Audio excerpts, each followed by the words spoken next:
Hello everyone, how are you? I'm fine, thank you. And you? How was your weekend? This is Cave English tutorial class. Stay with me. As you know that in the previous time we learned about the purpose of definite article. Do you remember that? Good. Egaa barattoota kuni keef barnoota afaan Ingiliffaa tutorialitti yeroo isinii kennamudha. Na wajjin tura.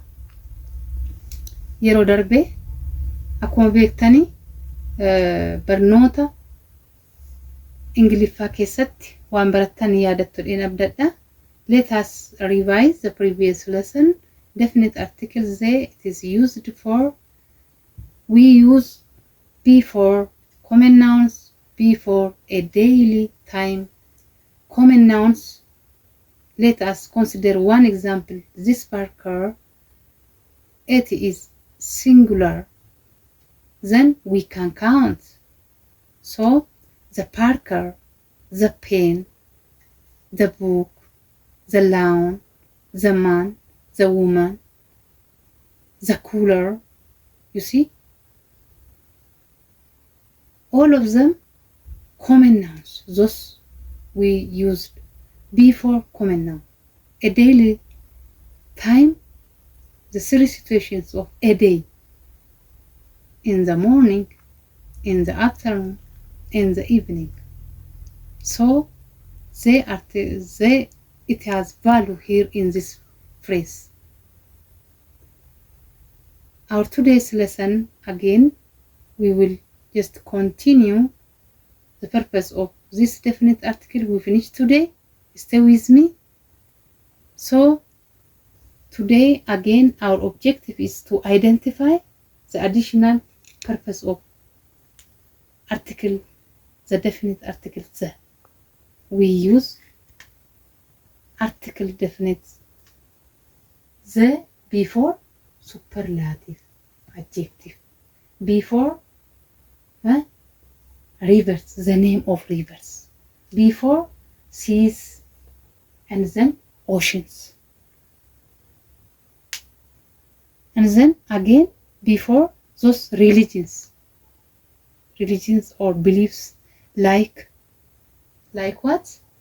Like Protestants, Christian, Orthodox, Muslims, the Orthodox, the Protestants, we can say. We use before those kind of in what we use in a community. Again, let us consider example for superlative. In the superlative, adjective, you know that is talk about nouns. In one class, a very tallest boy, to compare with other students, the tallest boy in this class, the tallest boy in grade 7, we can say. The shortest girl in this class, we can say. Without this we can't compare from all those students. Then the Abai River, the Pacific Ocean. You see, the Mediterranean, we can say.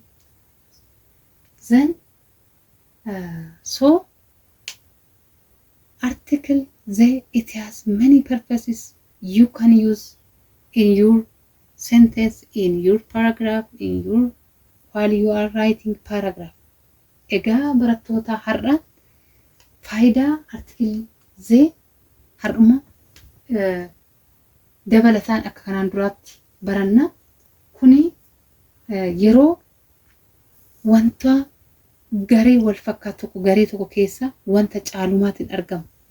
Superlative adjective yeroo jennu daree keessan keessa baay'ee hojjaa dheeraa kan jiru mucaa sana barattoota warra kaan wajjin dorgomsiisuuf maal gochuu qabna? The tallest boy in our class yoo jenne malee kana yoo fayyadamne malee hiika nuuf hin kennu jechuudha. in grammar structure. Kana the Abai River warri kun beekamaadha. Lageewwan gurguddoo beekamoo yeroo maqaa isaanii barreessinu barreeffama keessatti jennee gaafa fayyadamna jechuudha. The Nile, the Abai jenna jechuudha. Baay'ee faayidaa qabu. Article zeen kuni amma waa'uma salphaa fakkaata jechuudha. Kanaaf kan biraa amma magaala wayii wajjin yeroo dorgomsiisuu barbaanne maal goona? The largest city. Magaalota baay'ee keessa magaala tokko caalaatti yoo ni caala yoo ta'e maal jenna? The largest city.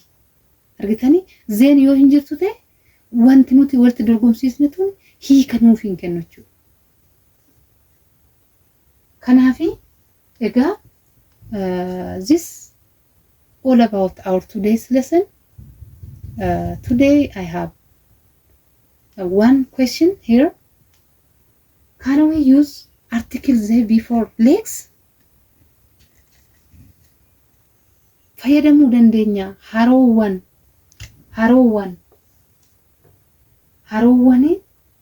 legs yeroo fayyadamnu akkuma reverse kana fayyadamne kan akkuma seas ocean sea kana fayyadamne kan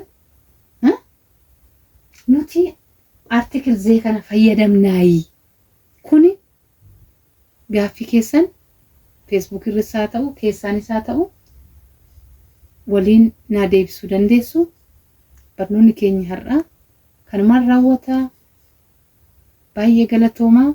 Yeroo gaarii qabaadha. Stay blessed. Have a nice weekend.